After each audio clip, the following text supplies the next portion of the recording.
What is the Christian Sabbath? Is it Saturday or Sunday? Well, Sunday is the day Christians worship, and that started in the book of Acts because Christ rose on the first day of the week. So Sabbath day was the day of rest, connected to the Lord resting the seventh day after He created in 6 days. And God ordained in the Old Testament that since He rested, as it were, on the seventh day, that His people Israel would, on the seventh day, rest and worship their Creator. That was the day in the Old Covenant.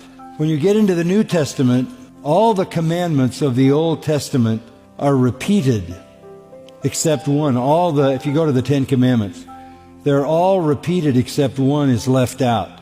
Remember the Sabbath day to keep it holy. You don't have that in the New Testament. Because we're now under a new covenant, which is better than the Old Covenant, and we have a new day, the day that Christ rose from the dead. And so from the very early chapters of Acts, the church met on the first day of the week to celebrate the resurrection. Seventh-day Adventists want to go back to the Old Covenant. That's why they have dietary laws. But the New Testament says there are no dietary laws. Rise, Peter, kill, and eat. You shouldn't forbid any food. Don't call dirty what God has cleansed.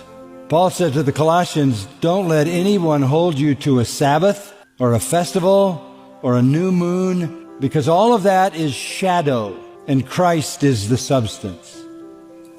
So the church has always, in consistency with the new covenant, met on Sunday.